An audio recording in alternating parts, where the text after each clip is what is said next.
नमस्कार दोस्तों, एक बार फिर से स्वागत है आप सभी लोगों का आपके YouTube चैनल टारगेट सरकारी नौकरी में। आज के सेशन में हम कुछ बहुत इंपॉर्टेंट क्वेश्चंस को डिस्कस करने वाले हैं जो कि आपके आगामी एग्जाम के पॉइंट ऑफ व्यू से काफ़ी इंपॉर्टेंट होने वाले हैं। तो चलिए शुरू करते हैं आज का सेशन। आज का ये सेशन की बात करें तो जो है आज के सेशन में ये प्रैक्टिस सेट 1 है और यहाँ पर आपको 35 इंपॉर्टेंट MCQs देखने को मिलेंगे जो कि आपके जो भी आने वाले एग्ज़ाम है उनके लिए बहुत इंपॉर्टेंट होंगे। तो वीडियो में लास्ट तक ज़रूर बने रहिएगा। चलिए शुरू करते हैं आज के सेशन। मोहनजोदड़ो का स्थानीय नाम क्या था? तो देखिए यहाँ पर जो करेक्ट आंसर हो जाएगा वो हो जाएगा मृतकों का टीला। ध्यान रखिएगा, सिंधी भाषा में मोहनजोदड़ो का जो स्थानीय नाम है ये है मृतकों का टीला। तो यहाँ पर ऑप्शन बी जो है ये करेक्ट हो जाएगा। चलिए आगे बढ़ते हैं। प्रारंभिक बौद्ध धर्म ग्रंथों की बात करें तो इनकी रचना किस भाषा में हुई थी? तो ध्यान रखिएगा, प्रारंभिक बौद्ध धर्म ग्रंथों की बात हो रही है तो इनकी जो रचना थी ये पाली भाषा में की गई थी। अगर यहीं पर जैन ग्रंथों की बात करते तो जैन ग्रंथों की जो रचना है ये प्राकृत भाषा में की गई थी, लेकिन क्योंकि बौद्ध धर्म ग्रंथों की बात कर रहे हैं तो यहाँ पर पाली भाषा जो है ये करेक्ट आंसर हो जाएगा। आगे बढ़ते हैं। वह सुल्तान कौन था जिसने स्वयं को खलीफा घोषित किया है? तो देखिए इसका जो करेक्ट आंसर होगा वो होगा मुबारक शाह खिलजी। ध्यान रखिएगा, मुबारक शाह खिलजी दिल्ली सल्तनत का एकमात्र सुल्तान था जिसने अपने आप को ही खलीफा घोषित कर दिया था। तो मुबारक शाह खिलजी जो है ये करेक्ट आंसर होगा। आगे बढ़ते हैं। शिवाजी का राज्याभिषेक किस वर्ष में हुआ था? तो देखिए इसका जो करेक्ट आंसर होगा वो होगा 1674 में। शिवाजी का राज्याभिषेक 1674 में हुआ था। और अगर आपसे पूछा जाए किस किले में शिवाजी का राज्याभिषेक हुआ था, ठीक है, राज्याभिषेक नहीं, अगर ये पूछा जाए राज्याभिषेक ही मान लीजिए अगर पूछा जाता है तो शिवाजी का जो राज्याभिषेक है ये रायगढ़ के किले में हुआ था। और अगर शिवाजी के जन्म की बात करें कि शिवाजी का जन्म किस किले में हुआ था तो ध्यान रखिएगा सिवनेर किले में। तो ये दो किले शिवाजी से संबंधित हैं जो कि आपके लिए महत्वपूर्ण है। एक तो जन्म सिवनेर के किले में और राज्याभिषेक रायगढ़ के किले में। चलिए आगे बढ़ते हैं। भारत में सिपाही विद्रोह की शुरुआत कहाँ से हुई है? तो ध्यान रखिएगा, सिपाही विद्रोह की जो शुरुआत है ये मेरठ से होगी। 10 मई 1857 की तारीख रहेगी जब मेरठ में सैनिकों ने विद्रोह कर दिया था। ठीक है, तो शुरुआत जो होगी वो मेरठ से होगी। ध्यान रखिएगा, बैरकपुर नहीं होगा। ठीक है, बैरकपुर की बात करें तो ध्यान रखिएगा बैरकपुर की छावनी से मंगल पांडे जुड़े हुए थे जिन्हें, ठीक है, आगे चल करके जो है फांसी दे दी जाती है ना। 29 मार्च 1857 को फांसी दे दी जाती है। और उसके बाद जब मई में ये खबर मेरठ पहुंचती है तब वहां पर सैनिकों ने विद्रोह कर दिया और वहीं से सिपाही विद्रोह की शुरुआत होगी। तो मेरठ करेक्ट आंसर हो जाएगा। आगे बढ़ते हैं। कांग्रेस की पहली महिला अध्यक्ष कौन बनी है? तो ध्यान रखिएगा, कांग्रेस की पहली महिला अध्यक्ष श्रीमती एनी बेसेंट बनेंगी। इन्होंने 1917 के कलकत्ता अधिवेशन में अध्यक्षता की थी। अगर वहीं पर भारतीय महिला अध्यक्ष पूछा जाता तो आपका जो आंसर है ये सरोजनी नायडू हो जाता। सरोजनी नायडू ने 1925 के कानपुर अधिवेशन में अध्यक्षता की थी, लेकिन क्योंकि यहाँ पर कांग्रेस की प्रथम महिला अध्यक्ष पूछ रहा है तो एनी बेसेंट होगा क्योंकि इन्होंने 1917 में कलकत्ता अधिवेशन में ही अध्यक्षता कर दी थी। आगे बढ़ते हैं। महात्मा गांधी किस वर्ष दक्षिण अफ्रीका से भारत लौटे थे? देखिए इसका करेक्ट आंसर जो होगा वो होगा 1915। ध्यान रखिएगा 9 जनवरी को गांधी जी दक्षिण अफ्रीका से भारत लौट करके आए थे और इसी उपलक्ष्य में 9 जनवरी को राष्ट्रीय प्रवासी दिवस के रूप में मनाया जाता है। तो गांधी जी 1915 में दक्षिण अफ्रीका से लौट करके आए थे। 9 जनवरी को राष्ट्रीय प्रवासी दिवस के रूप में मनाया जाता है।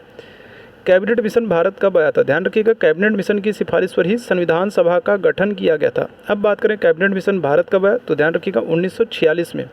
1946 में कैबिनेट मिशन भारत आया है और इसी मिशन की सिफारिश पर संविधान सभा का गठन किया जाएगा। राष्ट्रीय गीत का उल्लेख किस पुस्तक में है? देखिए राष्ट्रीय गीत की बात करें तो राष्ट्रीय गीत मतलब कि वंदे मातरम, ठीक है, ये हमारा राष्ट्रीय गीत है और इसका उल्लेख आनंद मठ में किया गया है। और अगर बात करें इसकी रचयिता कौन है तो इसके रचयिता जो हैं वो हैं बंकिम चंद्र चटर्जी। बंकिम चंद्र चटर्जी ने आनंद मठ पुस्तक लिखी है और इसी में राष्ट्रीय गीत वंदे मातरम का उल्लेख है। अच्छा, इससे जुड़ा हुआ एक प्रश्न और ध्यान रखिएगा, बहुत इंपॉर्टेंट है। अगर आपसे पूछा जाए कि राष्ट्रीय गीत वंदे मातरम जो है इसे सबसे पहले किस कांग्रेस के अधिवेशन में गाया गया तो ध्यान रखिएगा इसका आंसर होगा 1896 का कलकत्ता अधिवेशन। 1896 के कलकत्ता अधिवेशन में सबसे पहली बार राष्ट्रीय गीत को गाया गया था।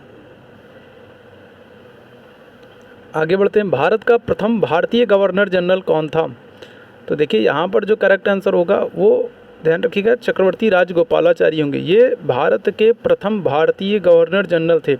ये प्रथम और अंतिम दोनों ही भारतीय गवर्नर जनरल थे, क्योंकि इनके बाद गवर्नर जनरल के पद को समाप्त कर दिया गया था। तो ये भारत के प्रथम और अंतिम भारतीय गवर्नर जनरल थे। आगे बढ़ते हैं। क्षेत्रफल की दृष्टि से भारत का विश्व में कौन सा स्थान है? ध्यान रखिएगा, इसका जो आंसर होगा वो होगा 7वां। क्षेत्रफल की दृष्टि से 7वां स्थान भारत का है। वहीं जनसंख्या की दृष्टि से बात करें तो भारत का दूसरा स्थान है। हुंडरू जलप्रपात किस नदी पर स्थित है? हुंडरू जलप्रपात की बात हो रही है। देखिए, इसका जो करेक्ट आंसर होगा वो होगा हमारा स्वर्णरेखा नदी। स्वर्णरेखा नदी पर हुंडरू जलप्रपात स्थित है। हुंडरू जलप्रपात, तो स्वर्णरेखा नदी ये करेक्ट हो जाएगा। धूपगढ़ किस श्रेणी का सर्वोच्च शिखर है? तो ध्यान रखिएगा, धूपगढ़ की बात करें तो ये सतपुड़ा श्रेणी का सर्वोच्च शिखर है धूपगढ़। अगर वहीं अरावली की बात करें तो अरावली का सर्वोच्च शिखर गुरु शिखर है। ठीक है, ध्यान रखिएगा। छोटा नागपुर के पठार की बात करें, इसका सर्वोच्च शिखर पारसनाथ है। अब क्योंकि यहाँ पर धूपगढ़ पूछा गया है तो करेक्ट आंसर सतपुड़ा होगा। कौन सा देश यूरेनियम का सबसे बड़ा उत्पादक देश है? तो देखिए, इसका जो करेक्ट आंसर होगा वो होगा कजाकिस्तान। कजाकिस्तान की बात करें तो ये यूरेनियम का सबसे बड़ा उत्पादक देश है और अभी हाल ही में इसने अपनी राजधानी बदल दी है। पहले इसकी राजधानी अस्ताना थी, अब वर्तमान नाम बात करें नूर सुल्तान है। चलिए आगे बढ़ते हैं। योजना आयोग का गठन किस वर्ष किया गया था? देखिए, भारत में योजना आयोग का गठन 1950 में किया गया है। और ध्यान रखिएगा, 2015 की बात करें, 2015 में योजना आयोग का नाम बदल करके नीति आयोग कर दिया गया है। ठीक है, ध्यान रखिएगा, नीति आयोग कर दिया गया है। 2015 में योजना आयोग का नाम बदल करके नीति आयोग कर दिया गया है। आगे बढ़ते हैं। रिजर्व बैंक ऑफ इंडिया की स्थापना कब हुई है? देखिए, इसका जो करेक्ट आंसर होगा वो होगा 1935। 1935 में रिजर्व बैंक ऑफ इंडिया की स्थापना की गई है और 1949 में इसका राष्ट्रीयकरण किया गया है। तो 1935 जो है हमारा करेक्ट आंसर होगा ना। ठीक है, 1935 में रिजर्व बैंक ऑफ इंडिया की स्थापना की गई और 1949 में इसका राष्ट्रीयकरण किया गया। भारतीय संविधान ने संविधान सभा ने भारतीय संविधान को कब अंगीकृत किया है? ठीक है, तो संविधान सभा ने, ध्यान रखिएगा, 26 नवंबर 1949 को संविधान को अंगीकृत, अधिनियमित और आत्मसमर्पित किया है। और अगर बात करें लागू करने की तो लागू किया है 26 जनवरी 1950 को। तो यहाँ पर अंगीकृत किया जा रहा है। अंगीकृत कब किया गया? तो 26 नवंबर 1949 को अंगीकृत किया गया, अधिनियमित किया गया, आत्मसमर्पित किया गया। तो ऑप्शन डी जो है ये करेक्ट हो जाएगा। आगे बढ़ते हैं। स्वतंत्रता का अधिकार भारतीय संविधान के किस अनुच्छेद में वर्णित है? तो देखिए, इसका जो करेक्ट आंसर होगा वो 19 से 22 होगा। अनुच्छेद 19 से 22 के अंतर्गत हमको स्वतंत्रता का अधिकार प्रदान किया गया है। चलिए आगे बढ़ते हैं। राज्यसभा के सदस्य का कार्यकाल कितने वर्ष का होता है? देखिए, इसका जो करेक्ट आंसर होगा वो होगा 6 वर्ष। ध्यान रखिएगा, लोकसभा के सदस्य का कार्यकाल 5 वर्ष होता है और वहीं बात करें राज्यसभा के सदस्य का कार्यकाल तो 6 वर्ष होता है। सर्वोच्च न्यायालय के न्यायाधीश के सेवानिवृत्त आयु क्या होती है? जो सुप्रीम कोर्ट हैं इनके जज की रिटायरमेंट एज क्या होती है? सेवानिवृत्त आयु क्या होती है? तो देखिए, इसका जो करेक्ट आंसर होगा वो होगा 65 वर्ष। सर्वोच्च न्यायालय के न्यायाधीश की सेवानिवृत्त आयु जो है ये 65 वर्ष होती है। चलिए आगे बढ़ते हैं। किस संविधान संशोधन से 11वीं अनुसूची को अनुसूची में पंचायतों को जोड़ा गया है?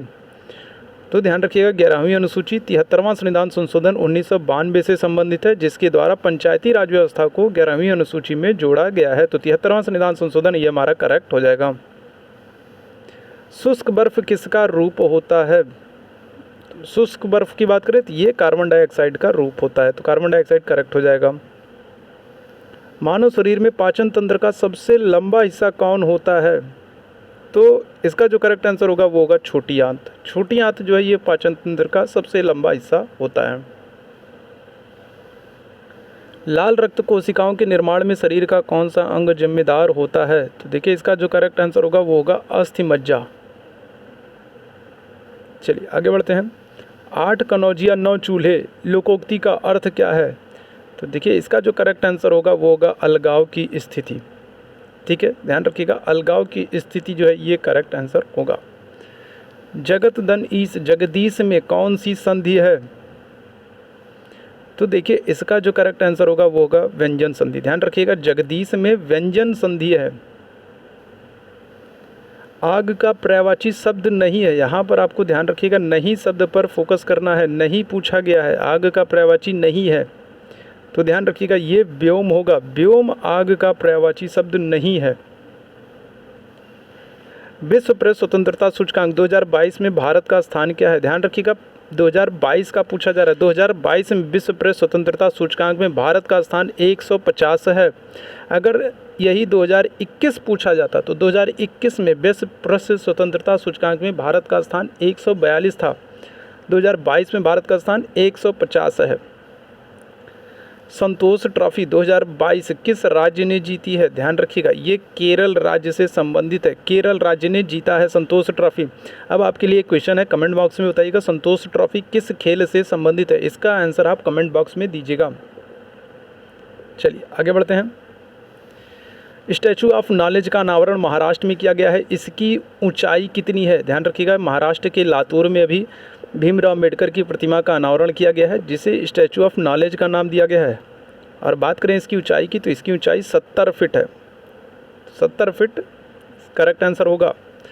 थॉमस कप भारत ने पहली बार जीता है, यह कप किस खेल से संबंधित है? ध्यान रखिएगा भारत ने इंडोनेशिया को हरा करके थॉमस कप पहली बार जीता है और यह कप बैडमिंटन से संबंधित है। ऑप्शन डी जो है ये करेक्ट हो जाएगा। मुख्यमंत्री योगी आदित्यनाथ ने पल्स पोलियो अभियान की शुरुआत कहाँ से की है? तो ध्यान रखिएगा मुख्यमंत्री योगी आदित्यनाथ ने गोरखपुर से पल्स पोलियो अभियान की शुरुआत की है। गोरखपुर करेक्ट आंसर हो जाएगा। मोदी जी ने बौद्ध संस्कृति एवं विरासत केंद्र का शिलान्यास कहाँ किया? देखिए इसका जो करेक्ट आंसर होगा वो होगा हमारा लुम्बिनी। मोदी जी ने लुम्बिनी से बौद्ध संस्कृति एवं विरासत केंद्र का जो है शिलान्यास किया है। आईपीएल 2022 का फाइनल मैच किस स्टेडियम में खेला गया? देखिए आईपीएल 2022 का जो फाइनल मैच है ये गुजरात और राजस्थान के बीच में खेला गया है। गुजरात और राजस्थान के बीच में खेला गया है और नरेंद्र मोदी स्टेडियम में खेला गया है, जिसमें गुजरात पहली बार आईपीएल विजेता बना है। तो नरेंद्र मोदी स्टेडियम जो है ये ध्यान रखिएगा। चलिए आगे बढ़ते हैं। Table tennis federation of India की अध्यक्ष किसको बनाया गया है? तो ध्यान रखिएगा इसका जो करेक्ट आंसर होगा ये होगा गीता मित्तल। तो आज के सेशन में ये थे 35 इंपॉर्टेंट एमसीक्यूज़ आपकी परीक्षाओं के लिए।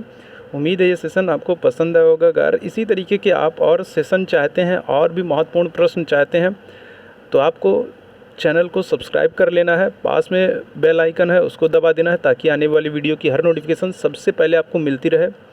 और अगर ये सेशन आपको सच में पसंद आता है, आपको यूज़फुल लगता है तो इसको अपने दोस्तों और लोगों को शेयर करें ताकि उनके लिए भी यूज़फुल हो सके। इसी तरीके से हमारे साथ बने रहिए। हम फिर हाजिर होते हैं एक नए महत्वपूर्ण सेशन के साथ। तब तक के लिए धन्यवाद।